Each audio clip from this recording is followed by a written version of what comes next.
할렐루야. 153 저녁기도에 오신 여러분들을 주님의 이름으로 환영하고 축복합니다. 오늘 이 저녁 시간에도 하나님께서 우리들과 함께 하신 줄로 믿습니다.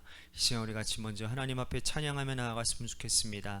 하나님, 우리가 지극히 작은 자이지만 연약하지만 주님의 십자가의 복음을 들고 한 걸음 한 걸음 내딛기를 소원합니다. 그러한 간절한 기대와 소망으로 이 시간 이 찬양을 불렀으면 좋겠습니다. 십자가의 전달자, 우리 같이 찬양하도록 하겠습니다. 난 지극히 작은 자, 죄인 중에 개수 무익한 날 부르셔서 간절한 기대와 소망 부끄럽지 않게 십자가 전케 하셨네. 어디든지 가리라 주 위에 서라면 나는 전하리 그 십자가. 내 몸에 밴 십자가 그 보혈의 향기 온 세상 채울 때까지 살아도 주를 위해 죽어도 주를 위해 사나 죽으나 난 주의 것. 십자가의 능력 십자가의 소망 내 안에 주만 사시는 것. 난 지극히 작은 자 죄인 중에 개수 무익한 날 부르셔서 간절한 기대와 소망 부끄럽지 않게 십자가 전케 하셨네. 어디든지 가리라 어디든지 가리라 주 위에 서라면 나는 전하리 그 십자가. 내 몸에 밴 십자가 그 보혈의 향기 온 세상 채울 때까지 살아도 주를 위해 죽어도 주를 위해 사나 죽으나 난 주의 것. 십자가의 능력 십자가의 소망 내 안에 주만 사시는 것. 살아도 주를 위해 죽어도 주를 위해 사나 죽으나 난 주의 것. 십자가의 능력 십자가의 소망 내 안에 주만 사시는 것. 난 지극히 작은 자 죄인 중에 개수 무익한 날 부르셔서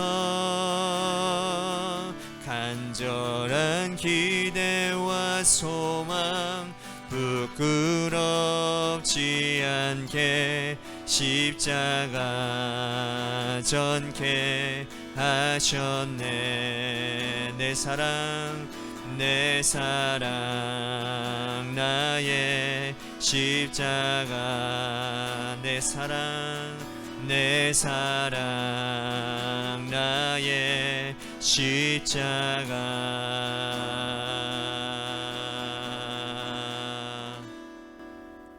기도하겠습니다. 사랑과 은혜가 풍성하신 주님, 우리들의 삶에 하나님의 큰 기대와 하나님, 우리를 향하신 하나님의 소망이 있는 줄로 믿습니다. 그것은 우리를 지으신 목적, 즉 하나님의 영광을 위해 우리의 삶의 자리 가운데서 하나님의 영광을 나타내라는 하나님의 기대가 우리 가운데 있는 줄로 믿습니다. 그 기대에 부합하여 하나님 하루하루 우리들이 살고자 애쓰고 있습니다.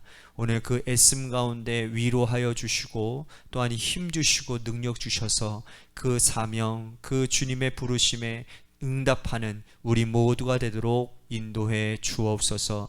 오늘 이 저녁 시간에도 우리들의 연약함과 우리의 삶의 문제와 또한 우리의 신앙을 놓고 간절히 기도할 때에 하나님 우리의 응답하심을 통하여 하나님의 살아계심을 하나님 우리들이 체험하는 귀한 복된 은혜가 있게 하시고 그 하나님을 증거하는 간증이 우리 가운데 넘치는 이 저녁 시간 되도록 인도하여 주옵소서. 사랑이 많으신 예수님 이름 받들어 간절히 축복하며 기도하옵나이다. 아멘. 오늘 이 저녁 시간에 하나님이 우리에게 주신 말씀 보도록 합니다. 오늘 새로운 성경 말씀인데요, 빌레몬서 우리 1장 9절에서 10절 말씀까지 보도록 하겠습니다. 빌레몬서 1장 9절에서 10절 말씀만 우리 같이 함께 보도록 하겠습니다. 우리 한 목소리로 다 함께 봉독하도록 합니다. 시작. 도리어 사랑으로서 간구하노라. 나이가 많은 나 바울은 지금 또 예수 그리스도를 위하여 갇힌 자 되어 갇힌 중에서 낳은 아들 오네시모를 위하여 내게 간구하노라. 아멘. 오늘 이 저녁 시간에도 하나님의 은혜를 사모하셔서 이제 나오신 여러분들에게 하나님의 신령한 은혜와 축복이 함께 하시기를 바라겠습니다. 바울은 로마 감옥에서 아직까지 형이 확정되어지지 않은 미결수 상태로 로마 감옥에 투옥되어져 있습니다. 가이사랴에서 배로 압송되어져서 로마에서 2년을 그러한 미결수 상태로 지냈습니다. 그는 미결수 상태였기 때문에 그가 자유롭게 밖을 나다닐 수는 없었지만, 그러나 그를 찾아오는 오가는 사람들은 그렇게 통제하거나 그런 것은 없었어요. 자유롭게 영접하는 일은 얼마든지 있었다라는 것이죠. 그래서 그는 그 기간 동안에 많은 사람들을 영접했고 또 그들과 함께 복음에 대한 진리의 말씀을 나눌 수 있었고, 또 그가 개척한 그 개척교회와 사람들에게 편지를 써서 보냈다고 하는 거죠. 그것이 그림도 유명한 옥중서신이라고 불리우는 에베소서, 빌립보서, 골로새서, 빌레몬서가 그 기간 가운데 썼다라는 것입니다. 그가 만났던 많은 사람들 가운데 한 특별한 사람이 있었는데 그 사람이 바로 오네시모라는 사람입니다. 이 오네시모는 골로새 지역에서 사는 빌레몬이라고 하는 주인을 섬기는 종이었는데요, 이 사람이 주인에게 큰 손해를 끼치고는 로마로 도주해 버린 거예요. 로마 이곳저곳을 전쟁하며 다니다가 하나님의 특별하신 은혜로 이 바울을 만나게 되었고, 바울과 함께 진리의 말씀, 복음의 말씀을 듣고 배우고 공부하며 그는 완전히 새롭게 태어난 거듭난 사람이 되었다라는 것입니다. 다행히도 바울은 이 빌레몬과 면식이 있었어요. 그리고 이 빌레몬을 너무나도 잘 아는 사람이었습니다. 그는 거듭난 오네시모에게 네가 도주하여 손해를 끼친 주인에게 가서 용서를 구하라고 편지를 써서 보냅니다. 그래서 그가 오네시모의 손에 들려서 보낸 편지가 빌레몬에게 준 바로 이 빌레몬서가 되었다라는 것이죠. 자, 빌레몬이 어떠한 사람인지, 그와 바울은 어떠한 관계인지를 오늘 본문은 이렇게 설명을 하고 있습니다. 자, 1절과 2절 말씀 보십시오. 그리스도 예수를 위하여 갇힌 자 된 바울과 및 형제 디모데는 우리의 사랑을 받은 자요 동역자인 빌레몬과 자매 앞비아와 우리와 함께 병사된 압키뽀와 내 집에 있는 교회에 편지하노니. 자, 내 집에 있는 교회라고 말을 했으니까 이 교회는 골로새 교회를 얘기하는 겁니다. 골로새 교회를 개척한 인물이 에바브라거든요. 그런데 이 교회가 사실 빌레몬이라고 하는 사람의 적극적인 후원하에 세워진 교회라는 것이죠. 그러므로 빌레몬은 이 교회를 자기의 집처럼 오히려 더 성실하게 섬기는 교회의 기둥과도 같은 일꾼이다라는 의미인 것입니다. 그리고 바울은 사실 골로새 교회를 개척한 개척교회 목사가 아닙니다. 그가 쓴 편지나 서신서들이 여러 있었으나 그 중에 골로새서는 바울이 개척한 교회가 아니었어요.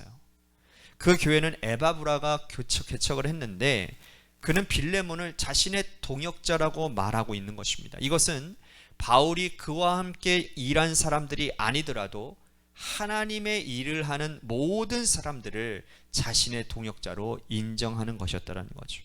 하나님의 동역자. 우리가 하나님을 아버지라고 부르고 예수 그리스도를 구원의 주라고 부른다면 이 나라에 있던 다른 나라에 있다 할지라도 우리가 태어나서 세상을 떠날 때까지 한 번도 그 사람의 얼굴을 보지 못했다 할지라도 하나님의 일을 하는 모든 사람들은 누구나 다 알 것이 동역자가 될 수 있다는 거죠. 그래서 바울은 빌레몬을 나의 동역자, 우리의 동역자라고 인정하고 부르는 겁니다. 그러나 바울은 빌레몬과 어떤 특별한 관계가 있었기 때문에 그의 인격을 잘 알고 있었다라는 거예요. 자, 이렇게 말을 해요. 5절에서 7절 말씀 보십시오. 주 예수와 및 모든 성도에 대한 내 사랑과 믿음이 있음을 들음이니 이로써 내 믿음의 교제가 우리 가운데 있는 선을 알게 하고 그리스도께 이르도록 역사하느니라. 형제여, 성도들의 마음이 너로 말미암아 평안함을 얻었으니 내가 너의 사랑으로 많은 기쁨과 위로를 받았노라. 자, 빌레몬의 성격이, 빌레몬의 평소의 삶이 잘 묻어나는 구절이지요. 빌레몬은 성도를 사랑하는 일꾼이었대요. 하나님의 교회를 극진히 지극한 마음으로 섬기는 사람이었다라는 거예요. 우리 교회 교인들처럼 말이죠. 이런 놀라운 빌레몬의 역사가 로마 감옥에 갇힌 바울에게까지 증거되고 전해진 경향과 정황을 사도 바울은 이렇게 편지를 통해서 쓰고 있다라는 겁니다. 빌레몬은 이로 미뤄보면 인격이 굉장히 훌륭히 좋은 사람인 것 같습니다. 하나님에 대해서도 특별히 열심히 있는 사람이고 인간관계에 있어서도 탁월한 관계를 보이는 사람인 것 같아요. 그래서 그는 그에게 오네시모와 바울 자신에 대한 특별한 관계를 이렇게 설명해 주고 있습니다. 자, 9절과 10절 보십시오. 도리어 사랑으로서 간구하노라. 나이가 많은 나 바울은 지금 또 예수 그리스도를 위하여 갇힌 자가 되어 갇힌 중에서 낳은 아들 오네시모를 위하여 내게 간구하노라. 자, 오네시모의 이름이 언급되어지는 순간 여러분, 빌레몬의 입장에서는 얼마나 놀랐겠습니까? 그죠? 자신의 종이었는데 그냥 종이 아니라 자신에게 피해를 큰 손해를 끼치고 어디론가 도망가 버린 이 오네시모가 로마로 가서는 바울에게 복음을 듣고 거듭난 자가 되었다니, 여러분 이 편지를 보고서는 빌레몬이 얼마나 깜짝 놀랐겠습니까? 바울은 오네시모를 갇힌 자 중에 낳은 아들이라고 소개를 하고 있습니다. 바울이 아들이라고 부르는 사람은 그렇게 많지가 않아요. 디모데, 디도, 그리고 오네시모, 이 세 사람이에요. 디모데와 디도는 교회를 맡은 분들입니다. 목회자였어요. 그래서 디모데 전후서, 디도서는 목회 서신에 포함되어지는 거예요. 목회자 바울이 목회자에게 보내는 서신이죠. 그러므로 바울이 디모데와 디도를 아들이라고 부르는 것은 충분히 이해할 만한 소지가 있는 거예요. 그런데 그가 주인에게 큰 손해를 끼치고 도망온 오네시모를 갇힌 자 중에 낳은 아들이라고 부르는 것은 우리가 이 부분을 어떻게 이해해야 될까요? 이만큼 오네시모가 아주 확실하게 변했다라고 증언하는 것이죠. 그는 원래 악한 사람이었어요. 그는 원래 주인에게 큰 손해를 끼친 도망자였지만 하나님을 만나서 완전히 변화되어졌다는 것을 입증하는 바울의 확인서라고 말할 수 있는 거죠. 바울은 여기서 그가 어떠한 삶의 자세를 가졌는지를 우리들에게 보여주고 있는 겁니다. 그가 가진 삶의 자세는 때를 얻든지 못 얻든지 복음을 전하는 것이었습니다. 로마 감옥에 가택연금 상태에 있으면서 그가 자유롭게 바깥을 출입하지 못하는 상태였어도 자신에게 오는 사람에게 복음을 전하고 말씀을 전해서 사람을 이렇게까지 변화시킨 바울의 열정이 그의 삶의 이정표였다라는 거예요. 그는 마지막 목회서신 디모데후서 4장에서 디모데에게 이렇게 권면하지 않습니까? 너는 때를 얻든지 못 얻든지 복음 전하는 복음 전도자가 되라고 말입니다. 오늘 우리를 움직이게 하는 힘이 무엇이고, 우리가 살아서 숨쉬고 있고 이렇게 건강하게 우리들이 살고 있는데, 우리는 하나님의 진리의 말씀, 복음의 말씀을 어떤 식으로 전하고 있는 자들이냐라는 거죠. 바울은 어떤 상황에서도 복음을 전했고, 그 복음의 열매가 오네시모라는 이러한 사람을 통해서도 나타나게 된 거라는 겁니다. 또한 바울은 그가 전한 복음의 말씀을 복음의 진리대로 살게끔 해준 사람이었다라는 거예요. 사실 여러분, 오네시모 입장에서는요, 바울을 만난 것은 하나님의 특권이요, 하나님의 축복이었어요. 그래서 그는 하나님을 만난 것으로 바울 곁에서 바울의 신복이 되어 그를 수중 들고 사는 것이 행복하지 않았겠습니까? 그런데 바울은 이것은 복음의 반쪽밖에 되지 않는다는 것으로 판단했다라는 거예요. 하나님을 만나서 구원받고 은혜 받았으면 인간적인 관계를 잘 풀어가기를 원했다라는 거죠. 내가 도망감으로 큰 손해를 끼친 너의 원래 주인 빌레몬에게 가서 용서를 구하라고 그를 보냈다라는 겁니다. 자, 17절에서 19절 말씀 보십시오. 그러므로 내가 나를 동역자로 알진대 그를 영접하기를 내게 하듯 하고, 그가 만일 내게 불의를 하였거나 내게 빚진 것이 있으면 그것을 내 앞으로 계산하라. 나 바울이 친필로 쓰노니 내가 갚으려니와 내가 이 외에 내 자신이 내게 빚진 것은 내게 말하지 아니하노라. 바울이 이렇게 말하는 이유가 무엇입니까? 오네시모에게 용기를 주기 위해서이지요. 이 편지를 가지고 가면 내 주인 빌레몬이 너를 용서할 터이니 이것이야말로 복음에 합당한 삶이라고 강하게 권면하고 있는 겁니다. 여러분, 복음은 수직과 수평이 만날 때 진정한 복음이 될 수 있습니다. 위로는 하나님의 은혜와 사랑을 입어서 거듭난 자가 되었으면, 좌우 사람들과 함께하는 사람과의 관계가 원만해야 되는 거죠. 오네시모가 로마에서 바울을 만나 구원받은 자녀가 되었다면 그가 손해를 끼친 빌레몬에게 가서 용서를 구하고 용서를 받고 그곳에서 새 출발하는 것이 옳은 것입니다. 바울은 그 때문에 고통스러웠지만 오네시모를 그곳에 다시 보냈다라는 거예요. 이것이 오늘 우리들에게 큰 교훈이 되지 않습니까? 우리가 하나님과의 관계에만 집중한다면 사람과의 관계가 소원해질 수 있습니다. 구원받은 백성은 말에나 행동에나 조심스러움을 잃지 않는 사람이 되어야 합니다. 구원받았는데 말을 함부로 하는 사람은 반쪽짜리 성도입니다. 구원받았다고 하면서 성도들 간의 인간관계가 손가락질을 받는다면 내 말과 행동과 언행이 사람들에게 손해를 끼치고 그를 힘들게 한다면 그건 하나님 앞에서 다시 한번 생각해 봐야 할 문제인 것이죠. 우리의 신앙생활이 수직과 수평의 균형을 맞추고 있는지 다시 한번 우리를 살피고 돌아보시기를 바랍니다. 바울은 평생을 복음 전파를 위해서 살았고, 동시에 그가 전한 복음이 제대로 된 복음인지, 그가 복음을 전한 사람들에게도 복음의 삶을 살도록 강하게 요구했던 진실한 복음 전도자였다라는 거예요. 사랑하는 성도 여러분, 여러분들에게 하나님께 받은 은혜가 있다면 은혜 받은 자답게 주변 사람들에게도 선한 영향력을 끼치고 선을 행하며 살펴주는 믿음의 사람들이 되어야 되지 않겠습니까?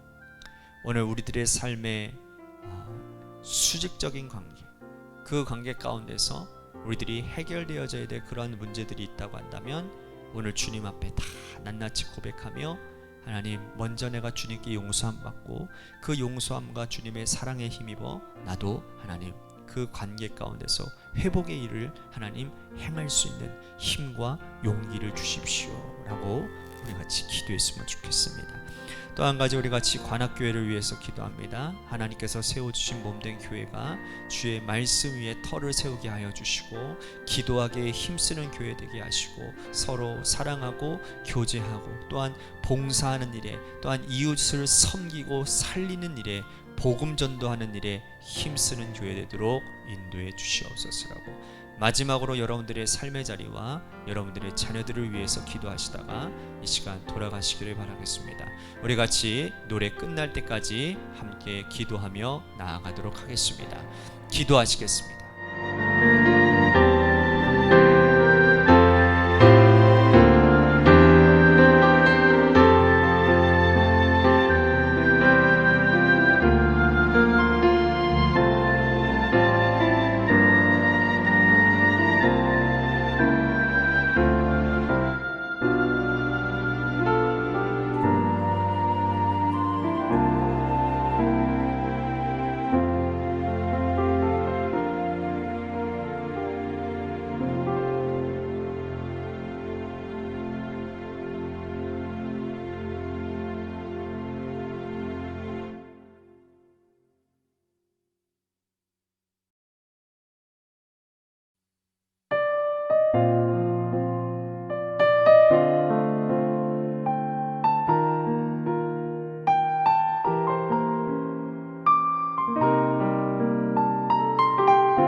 네.